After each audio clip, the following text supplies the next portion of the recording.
प्रिय छात्रों, हमने एस्टीमेट की क्यों आवश्यकता है और एस्टीमेट के क्या ऑब्जेक्ट है, एस्टीमेट के क्या बेनिफिट है, ये सब हमने थोड़ा थोड़ा बहुत सरल भाषा में सीखा है। अब हम समझेंगे कि एस्टीमेट या प्राकलन के विभिन्न प्रकार क्या क्या हैं।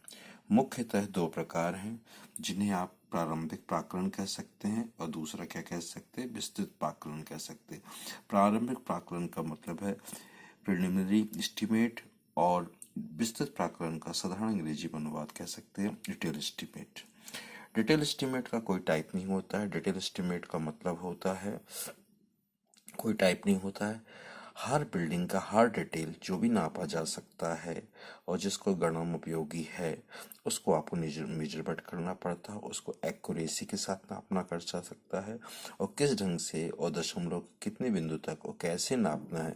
कोड ऑफ मेजरमेंट की किताब से बहुत कम ही इंजीनियर उसको उपयोग करता है, उसके नाप से जो भी उसमें इंस्ट्रक्शन दिए उसके हिसाब से नापना पड़ता है।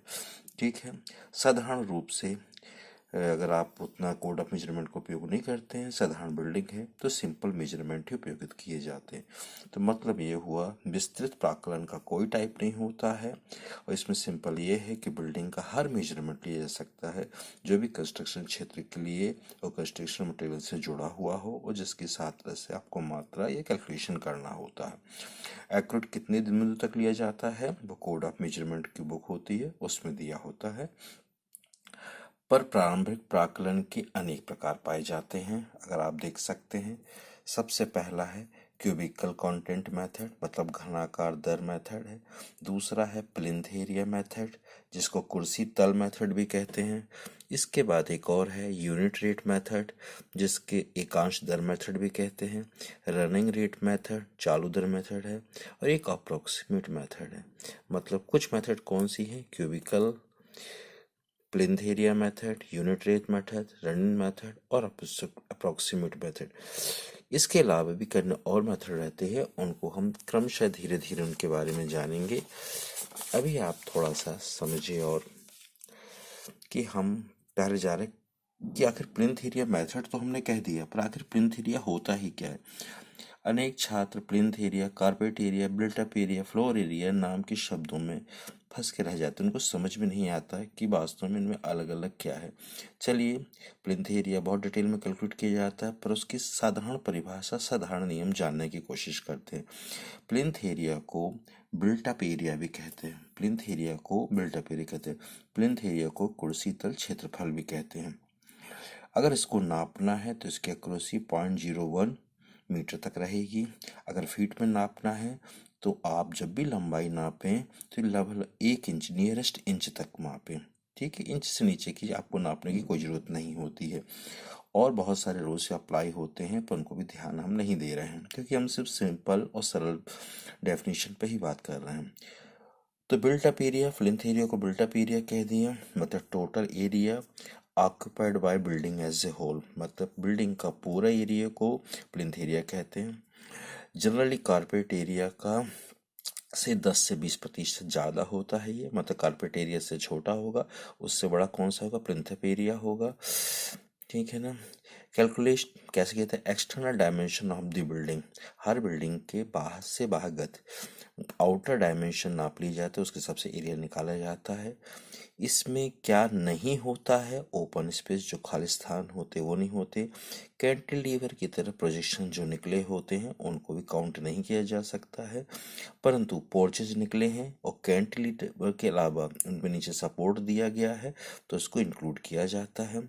कोई भी internal soft area, inter area जिसका एरिया 2 स्क्वायर मीटर से कम हो, जैसे लिफ्ट है, डक्ट्स बने हैं, किस चीज़ के लिए डक्ट्स यानी छेद वगैरह बने किसके लिए, एसी के लिए, उसको इंक्लूड किया जाता है।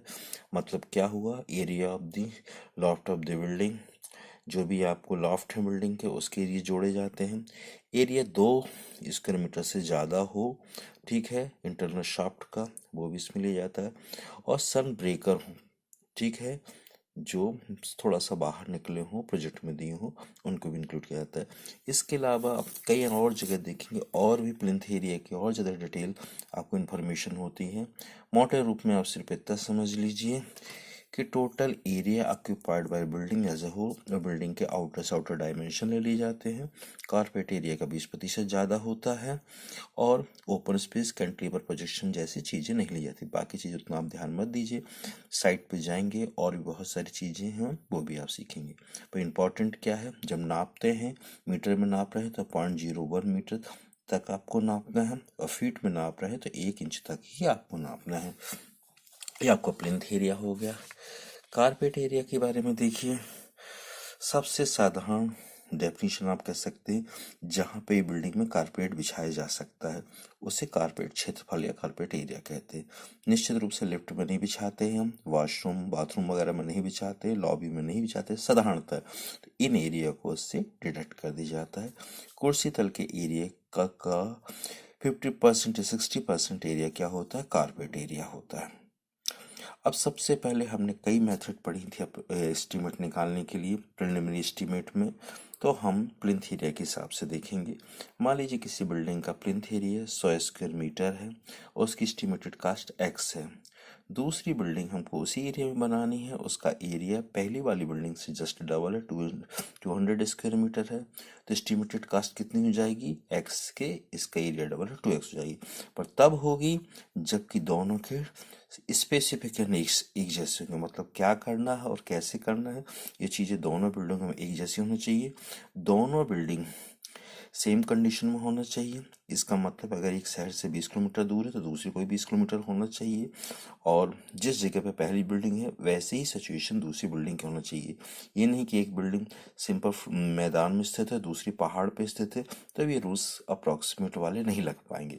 मतलब स्पेसिफिकेशन सेम होना चाहिए, वर्किंग कंडीशन सेम होना चाहिए, वहां तक पहुंचने के रास्ते जो भी फैसिलिटीज दोनों सेम होना चाहिए। तो अगर इस बिल्डिंग का एरिया 100 स्क्वायर मीटर है, बनने में उसको x रुपए लगेंगे, और दूसरी बिल्डिंग का 200 स्क्वायर मीटर एरिया है तो उसको बनने में 2x लगेंगे। आज के लिए इतना ही काफ़ी है। अगले वीडियो में हम और अन्य मेथड के बारे में और जानने की कोशिश करेंगे। हृदय से आप सभी का आभार।